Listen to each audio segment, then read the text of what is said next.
প্রথমত হলো যে বিতর্কগুলি এখানে এসছে, এগুলি নিয়ে আমি দেখছি যে ভারতে এই একই বিতর্ক এবং ওইটারই একদম দেখতে পাচ্ছি হুবহু বিষয়গুলি আমাদের সামনে নিয়ে আসছে। হিন্দু ধর্মে নারীর অধিকার, সম্পত্তি এটা একটা বিষয়। আর মানে ইসলাম ধর্মে এটা একদম স্পষ্ট, সুনির্দিষ্ট এবং এটা অন্য কেউ করে নাই। আল্লাহই তার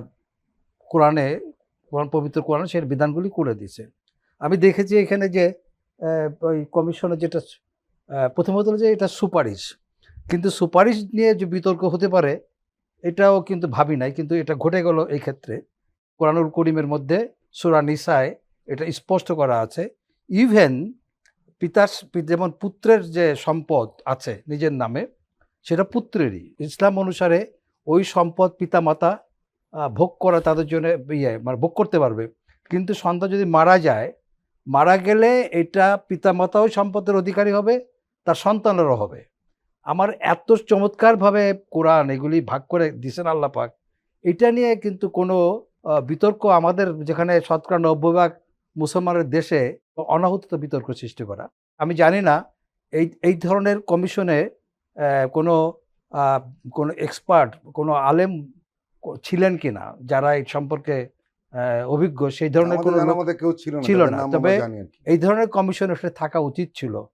তো যেহেতু এটা একটা সুপারিশ, এ ব্যাপারে মনে হয় যে সরকার নিশ্চয়ই সংশোধনের সুযোগ আছে এবং আমাদের যারা বিখ্যাত মুফতি আছে, যারা যারা এই সম্পর্কিত জ্ঞান আছে, তাদের পরামর্শ নিয়ে এই কমিশনের যে সংশোধনের বিষয়টি তারা করবেন।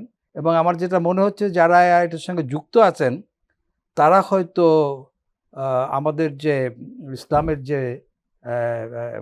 উত্তরাধিকারীর যে বিষয়টা, এটা হয়তো তারা খুব ভালো জানেন না।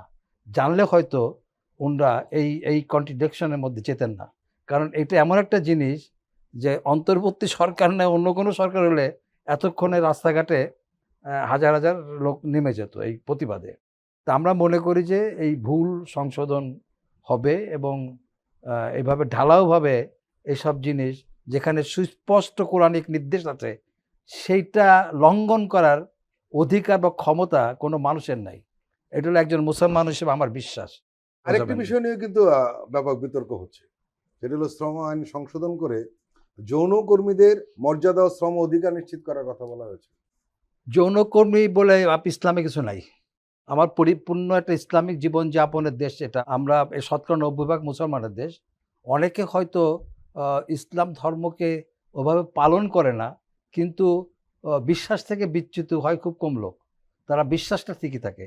আমি যেহেতু ইসলামিক জীবনযাপনের মধ্যে আমরা বসবাস করি এবং আমরা জন্ম নিয়েছি ইসলামিক বিধিবিধানের মধ্যে, বড় হয়েছি পারিবারিক ইসলামিক পরিবেশের মধ্যে, কোনো অবস্থাতেই আমাদের ধর্ম 90% মানুষের যে ধর্ম এখানে ইসলামে এইটা পারমিটই করে না। সুতরাং এইটার কি হবে না হবে এই বিষয়ে আমাদের কোনো নাই আর কি, মানে কনক্লুশন দেওয়ার কোনো সুযোগ নাই, কারণ নাই।